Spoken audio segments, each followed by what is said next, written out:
समुदाय की तन्यकता को बढ़ाने के उद्देश्य से एक सक्रिय पहल में जिला प्रशासन बारामूला ने तहसील कार्यालय जैनगीर, एसडीआरएफ और नागरिक सुरक्षा संगठन के सहयोग से उत्तरी कश्मीर के बारामूला जिले के सरकारी उच्चतर माध्यमिक विद्यालय बोमी सोपोर क्षेत्र में आपदा प्रबंधन पर एक व्यापक मॉक ड्रिल सह प्रशिक्षण कार्यक्रम आयोजित किया। प्रिंसिपल जीएचएसएस बोमी और chief warden civil defence Baramulla doctor Inayat Mir की उपस्थिति में आयोजित इस कार्यक्रम में स्थानीय अधिकारियों, स्वयं सेवकों, विशेषज्ञ पेशेवरों, टीआरआई और छात्रों की सक्रिय भागीदारी देखी गई। प्रशिक्षण सत्र को वास्तविक जीवन के परिदृश्यों का अनुकरण करने के लिए डिजाइन किया गया था, जिससे प्रतिभागियों को आपदा प्रतिक्रिया में व्यवहारिक अनुभव और व्यवहारिक ज्ञान प्रदान किया गया। अनुभवी विशेषज्ञों की भागीदारी ने कार्यक्रम को समृद्ध किया, जिससे विभिन्न प्रकार की आपात स्थितियों को प्रभावी ढंग से संभालने में मूल्यवान अंतर्दृष्टि और सर्वोत्तम अभ्यास प्रदान किए गए।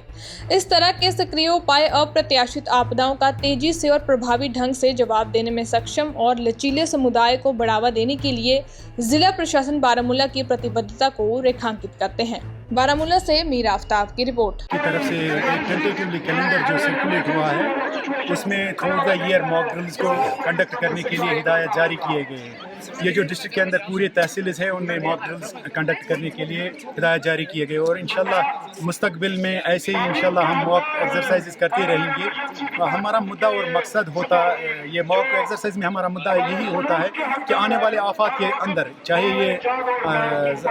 जो आफात समावी हो या आफात अराजी, इसके अंदर रिस्क के इम्पैक्ट को मिटिगेट किया जा सके। सर, आपसे एक सवाल करना चाहेंगे। अक्सर आपके ऊपर उंगलियां उठती है कि फायर एंड इमरजेंसी का अमला वक्त पर नहीं पहुंचता है, क्या रीज़न है और क्यों ऐसा होता है? बिल्कुल सर, ये एक बात तो ये है कि जब भी बसा औकात लोग आग बुझाने की कार्रवाई में ये जो सर्व कर देते हैं, फिर जब वो नाजुक और अहम पीरियड उनकी हाथों से निकल जाता है तो फायर सर्विस को कॉल की जाती है। तो दिन के मामले में मैं यहाँ पे ये जिक्र करना चाहूँगा, दिन के मामले में लोगों को ये जहन नशीन करना चाहिए कि जिस नियरेस्ट फायर स्टेशन को वो कॉल करते हैं सर, उसको एक फासला तय करना पड़ता है और उस फासला तय करने के दौरान उनको कई सारे ऑर्डर्स, बैरियर्स और कई सारे चैलेंजेस से गुजरना पड़ता है। और आए दिन आप देख रहे हैं क्या ट्रैफिक की कितनी कंजेशन हो रही है। और साथ साथ में ये भी यहाँ कहना चाहूँगा कि हमने खुद इस चीज़ का जायज़ा लिया है, उस चीज़ को खुद मॉनिटर किया है। जब भी फायर सर्विस की गाड़ी निकलती है तो आगे से जो कोई भी गाड़ी होती है ना, तो ये जो पब्लिक ट्रांसपोर्टर्स होते हैं वो किसी भी सूरत में जगह नहीं देते और कोई भी एक मामूली सी तवज्जो भी फायर सर्विस की सायरन की ओर मरकूज़ नहीं करते। हमारी आवाम उन्नास से अदबन गुजारिश है कि मुस्तकबिल में चलकर जब भी वो फायर सर्विस की गाड़ी को पीछे पड़ा देखते हैं तो उनको ये जहन नशीन करना चाहिए कि ये रिस्पॉन्डर्स है, इनको कहीं ना कहीं आग बुझाने की कार्रवाई में मशगूल होना है, तो उन्हें जगह छोड़ना है। एक तो ये जो ट्रैफिक की कंजेशन होती है, दूसरी तो गलत पार्किंग की वजह से या लोगों ने आम जगहों पे, आम सड़कों पे तामीरी कामों में जो इस्तेमाल होने वाला मटीरियल होता है वो गैर ज़रूरी तौर पर जमा किया होता है, ज़ख़ीरा किया होता है,